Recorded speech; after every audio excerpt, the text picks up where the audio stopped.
Hi guys! Maayong hapon sa tanan. Wala mo na akong paano ngayon Haviki kahit na day off ko kasi marami pang pagkain sa loob ng bahay guys. How often kami nagpupunta sa Haviki? Once a week lang halos. Kasi nga sobrang dami ng pagkain na nabibili namin doon. Hindi namin yan siya maubos-ubos agad-agad. Hindi yan maubos. So, hindi namin yan masustore. So, kaya hindi kami everyday nagpupunta ng Haviki. Pero today guys, pupunta tayo ng forest. This will be our ito yung magiging first forest check. First forest check, char. So, pupunta tayo ng gubat kasi check ko lang kung meron na dito banda sa amin yung mga mushrooms na mamahalin din siya, na pwede na siyang mapick. Yan yung first mushroom na tumutubo kapag springtime. So this is a mushroom na hindi siya kinukonsume sa ibang part ng Scandinavia, pero delicacy siya dito sa Finland. Ang pangalan nun is Korvasieni, and it's banned sa Norway and Sweden if I remember it right. But in Finland kinakain namin siya. But we need to prepare it right kasi poisonous siya na mushroom. So, i-check lang naman natin ang gubat kung meron na dito sa amin. O kaya, kung meron akong makitang place na meron nun, babalikan natin bukas. Kasi bukas guys, meron pa akong morning shift. So, kailangan ko rin magpahinga today. Andito na ako guys sa forest. Itong forest na to is, bago lang to na cut 2 years ago. And this is like the normal place kung saan, or yung place kung saan tumutubo yung mga Korvasieni. Sa English is ear fungus siya, or yung morels. Color brown yan siya guys. So medyo mahirap din siyang hanapin kasi nga they blend with the nature. So usually makita daw yan siya sa mga forest na bagong nakat. Tapos color brown na parang utak ang shape. So, yung mga medyo ganito ba, may mga cuttings ng puno. Diyan sila tumutubo. So, try ko lang naman kasi never pa ako nakapag-pick.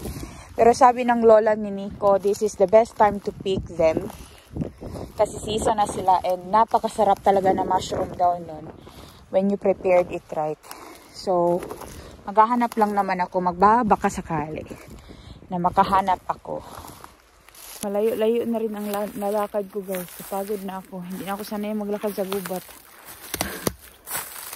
Wala ako nakita dito banda. Try ko i-check dun sa kabilang gubat guys na nakat siya last year pa yata yun. Or baka walang gano'n na mushroom dito sa amin. Pero try ko lang naman. Pagod ako na. Oh, next spot. Tara! Pag mushroom hunting talaga guys, hindi mo malaman saan dapat pupunta. Ay, itatry mo na lang ng itatry. Basta yung mushroom na yan, tumutubo siya sa mga areas na bago lang talaga siya nagulo. Like ganito oh. Yung mga burned areas, kaya yung mga bagong na cut na forest, sa mga slopes, na mga bakilid, ganito. So let's try dito na side, baka meron tayong makita.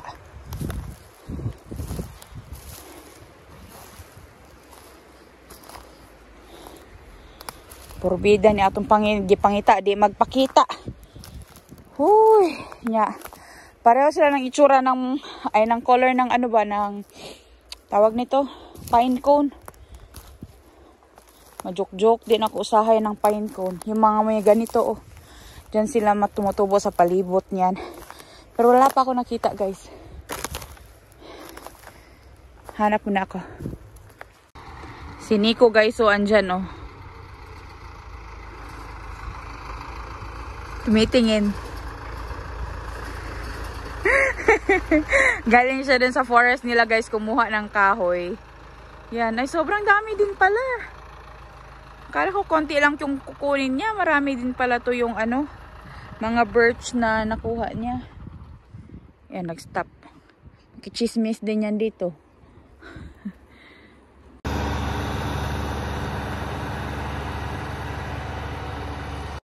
Nagtalong nang siya guys kung meron na ba daw akong nakita. Sabi ko wala pa. Wala pa ako nakita. Pero pag may nakita ako, di ko rin siya mapik kasi wala din pala akong dalang kutsilyo. So, pipik ko na lang talaga siya bukas. Pagbalik ko dito after ng aking shift. Pero, maghanap lang ako. Try lang naman. Wala naman masamang mag-try, diba? Parang ganyan guys. So, akala mo mushroom pero hindi pala kasi pine cones yan.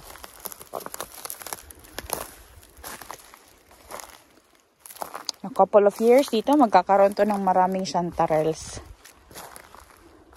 Kasi ito dito dati may mga mushrooms din dito. Tapos dun sa taas yung mga black chanterelles guys. Yung nagpick ko last year. Hala wala gid eh. Ikapoy na ako baktas. Kapoy ra gyud ko ani diri ba pero exercise na rin ito. Ay, sama na mo nubo na eh. Para bisyo ko nakitaan guys.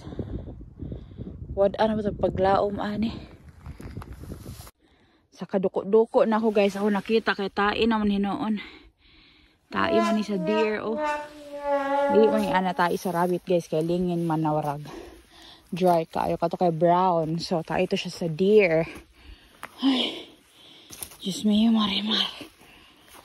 Ay, ano ning suway. Hoy, Diyos me yung. Isot ning tambok ta kay mo bakilid mo. Ligid, gaya kadriday na. Huwag gigidangat ni mo diya. Asa naman tani. Wala pa may mushroom. Hoy, kakapoy. Wala pa jud guys. Hala. Makyat na ako sa hill. Hala, wala pa guys. Andun yung sasakyan ko sa baba guys. Hindi ko na makita. Hala, wala gyud. Unsa naman ako mga nakita guys. Mga tae man ni guys. Mga tae sa deer guys. Hala, oy. Wala man, oy. Sakap ako dito sa ibabaw gamay. Ay. Dito na ako sa ubos kaganiha. Paakit na naman tayo dito sa taas banda. Uy, nakakahingal. For laban laban Japan. Exercise na rin natin to. Walking, going up the hill. Uy, saman to abat. Ay, dili. Wala man siguro itong owl. Naunta diri guys. Uy. Wala ako napala dun sa ano guys, forest. Pero check natin yung dumpster dito. Baka malay nyo, today meron silang tinapon.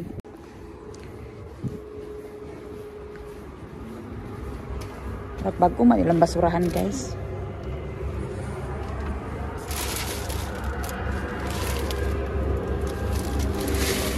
Ay kuan, orange guys. Amoy orange. Ito kaya. Ayun oh. Meron silang tinapon na ano ba to? Ano? Yung rosemary. Nagulay. Raspberry daot na kayo guys. Patatas, wara. Hindi man ako maabot guys. Hindi man ako maabot. Pasensya gid, di na ako maabot. Bugat kailang basurahan guys. Kasi sobrang bigat ng basurahan nila. Sobrang sira na rin yung nandun sa ilalim. Yung nasa ilalim ba sobrang sira na kaya. Naipilitin guys. Hindi talaga siya abot guys. Oh my god. Baka mabalintong pa ko dun. Mapasok ako sa loob ng bin. Na sinutulong sa akin palabas. Hindi niya naman ako tulungan palabas guys. Oh my god. Ano man uy. Wala man tayong ano dito. Balik na lang ako doon sa gubat guys. Kasi tingnan ko doon baka meron pa akong makita na place talaga na merong mushroom ba. Ganun talaga pag mushroom picking ano. Walang expectation pati itong sa dumpster dito sa amin. I'm not gonna be expecting a lot. Kasi nga alam ko na dito sa amin madalang talaga yan sila magtapon guys. Nasa ilalim, sobrang bigat nun. Ano yung orange guys, maamoy mo man siya kasi yung amoy ng orange is ano talaga. So, sobrang matapang yung amoy ng mga oranges pa kapag nabalatan nga siya. Ayun. Hindi ko rin abot. Uy, isudag na yung putot ta guys. Uy, as in. Uy, nga na putot ng tawon ta. Pero sige na lang guys. Wala talaga tayong matikti dito ba. Naman taani pa. Tara, balik ta sa anong forest. Panibagong forest na naman guys. Ito naman is bago siya na harvest or yung nalinisan na forest. So, may mga wood cuttings na nasa ground. Yung tingnan lang tayo dito sa mga gilid-gilid. Medyo malamig pa rin yung simoy ng hangin ba. Yan o, nagsisibalikan na yung mga blueberries guys.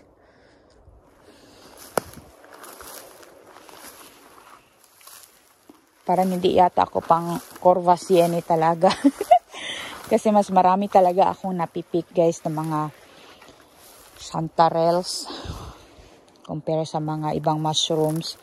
Yun kasi yung pinakamarami dito sa amin. Pero sabi naman ng lola ni Nico, I should try kasi nga you never know. Diba? We never know. Baka dito lang pala sila nagtatago. Pero asa kahang dapita. Man ni dapita eh.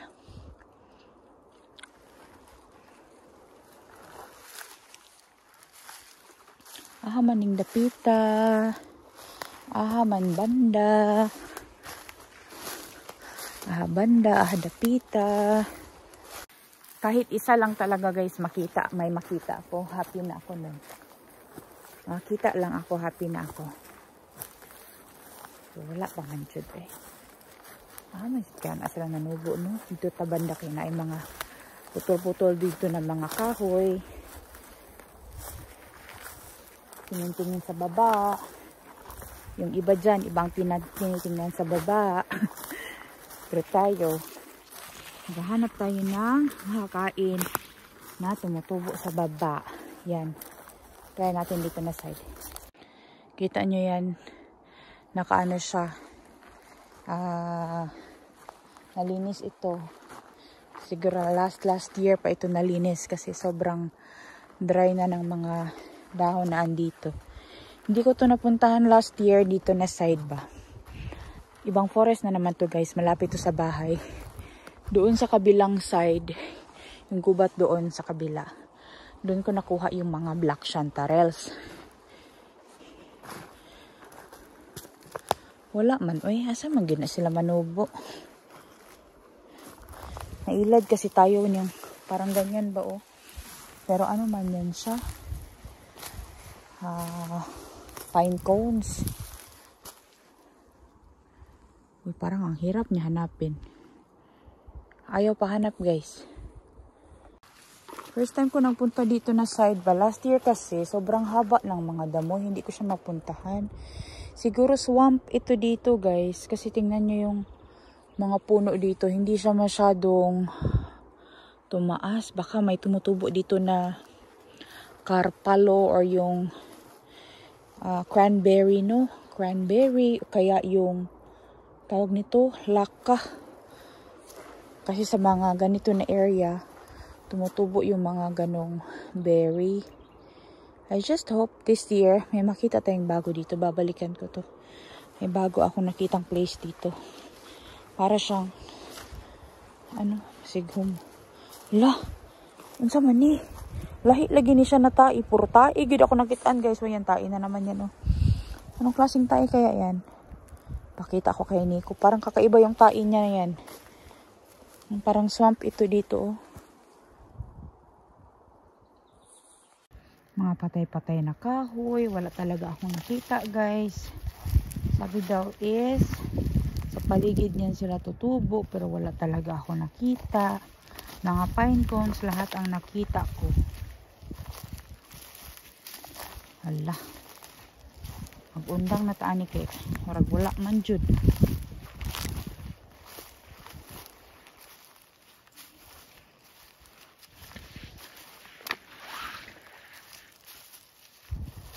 Wakas ra kita ani guys.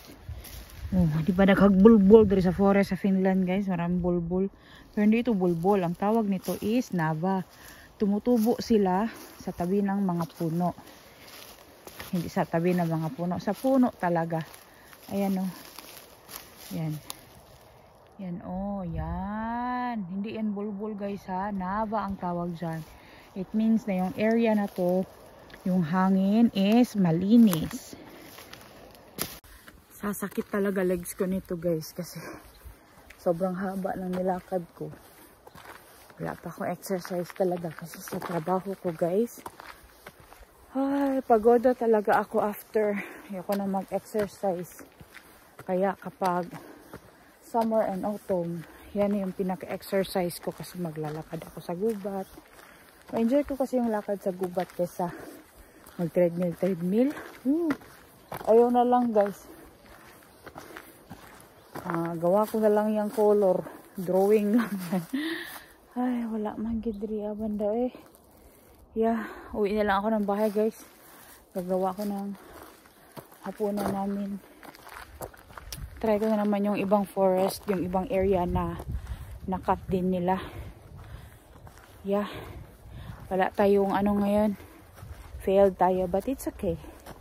At least I enjoy walking in the forest. And it's so good kasi hindi na ganun kalamig.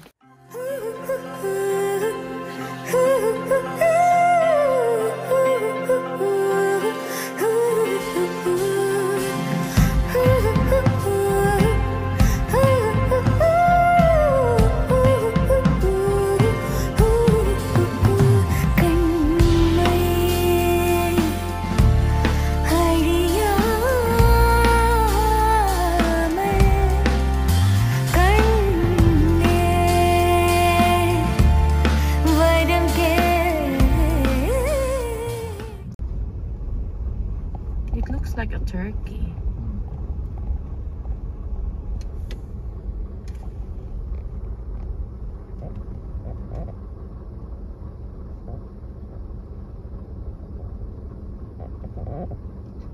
Is it a dance? It's informed that he's the boss. Okay, yo, ulit Pomo, you are the boss. I'm not gonna do anything. So they are like this when it's like a mating season? You, Okay. they gathering the land, the territory. Okay. What's the name of the bird? It's Metso. Metso. Moy Metso. Hindi kami pinapadaan ng Metso guys. She's informing that she's the king. Maybe this is a male? Or a female? Yo, this is a male. It's a male Maybe one. we can open the door and listen a little bit. Mutta ei vielä. Let's just right there. Yeah, let's open the window guys and listen to the sound of the Metso.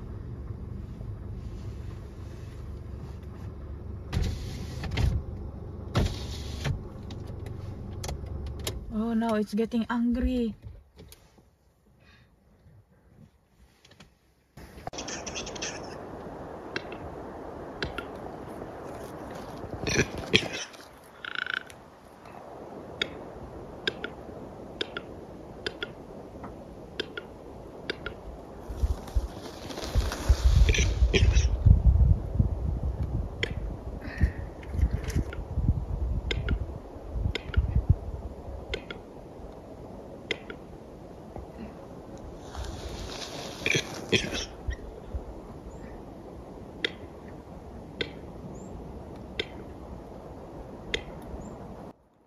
This bird can also be hunted, Daddy, right?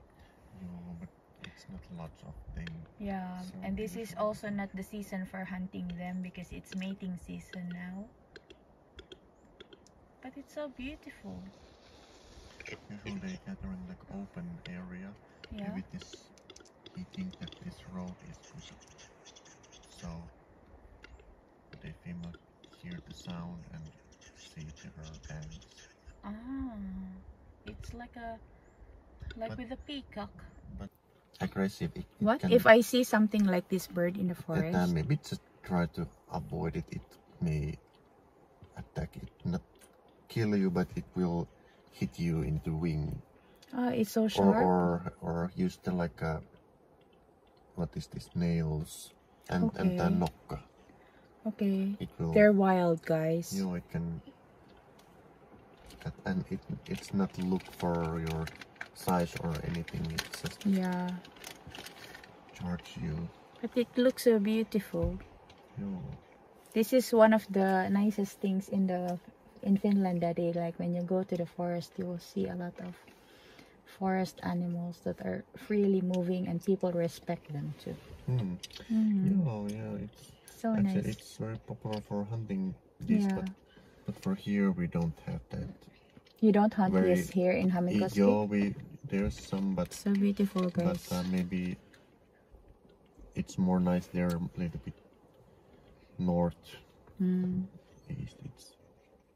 It's so beautiful. It has like a red eyeshadow. I think this is not very big one. This is Yeah, little it's a bit medium size. young. But it's a mature male. Yeah. Because it's like making it sound to call the female so they can mate. Diba? Ibang klase sila mangligaw. That's how they court.